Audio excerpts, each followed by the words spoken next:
Loin dans l'immense désert de neige du Grand Nord, là où l'air est piquant et sec, illuminé que par la clarté vacillante des météores, là où la glace éclatante de bleu et de blanc recouvre tout ce qui est vivant, un homme se désespère. Personne sauf lui ne connaît son histoire, un secret précieusement enterré dans les tréfonds de son âme. Sous la terre, il a enfoui des kilos d'or, et ce secret le ronge, le tourmente et l'étouffe. Au loin, derrière les plaines blanches de néant, il aperçoit une lumière pure et dorée qui lui rappelle son malheur. Quelques années plus tôt, il était mu par une ferveur, un rêve, celui de la ruée vers l'or. En 1930, Jaakko Isola a 27 ans. Il travaille sur les chantiers routiers dans les mines de nickel du nord de la Finlande. L'hiver, lorsque les mines ferment, il est bûcheron et abat les arbres avec passion.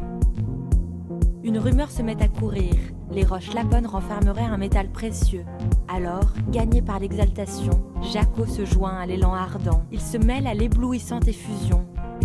Avec plusieurs chercheurs, il part vers le Grand Nord lointain et glacé, vers la promesse d'un Eldorado nouveau. Il traverse les rivières gelées, les immenses étendues de neige à n'en plus finir. Il brave les vagues furieuses des fleuves de glace. Il survit au froid qui mord les chairs. Ses poumons menacent de geler à chaque respiration. Mais Jaakko se sent à sa place dans ces terres inhabitées. Il ressent le délice de la solitude, l'extase infinie de se sentir si petit face au grand silence blanc, là où seule la nature régit la vie.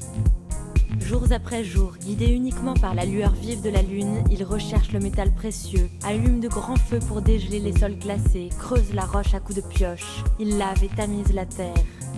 Dans la paume de ses mains abîmées, il écarte les mauvaises pierres, jette les graviers et les cailloux noirs, avec l'espoir de peut-être apercevoir une pierre brillante, une poussière ocre, une paillette dorée. Les semaines et les années passent, et Jaakko ne trouve rien, ni lui ni les autres chercheurs. Mais ils le vivent très bien, car plus grande encore que l'or, ils ont trouvé une richesse insondable, celle de la nature. Vivre dans cette région prodigieuse est leur salut. Loin de l'appât du gain, ils vivent comme des ermites ou des philosophes, à l'abri de la frénésie du monde, là où tout est simple. Ensemble, ils peuvent passer des heures sans parler. Ils lisent, mangent des poissons grillés sur les feux ardents. Ils se sentent à leur juste dimension.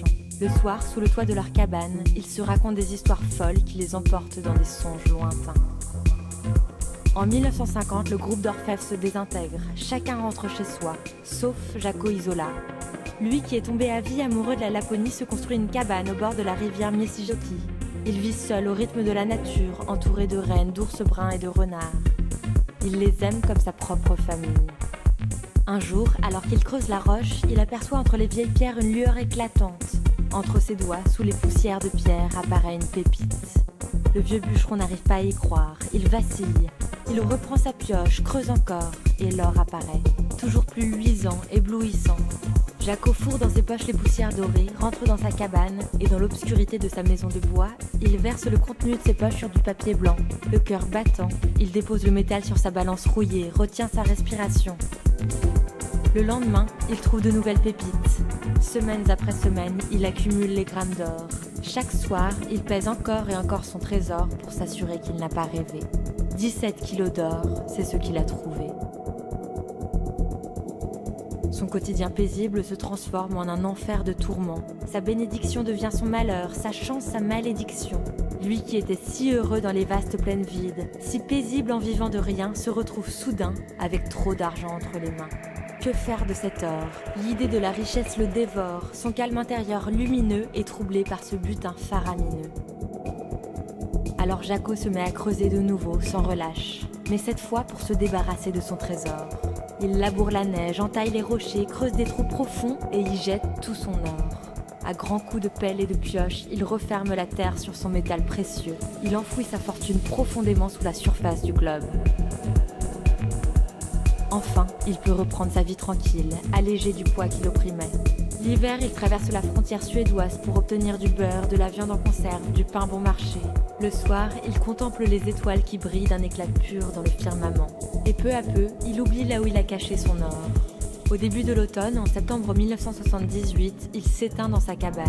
C'est tout ce qu'il laisse en héritage, une modeste maison de bois.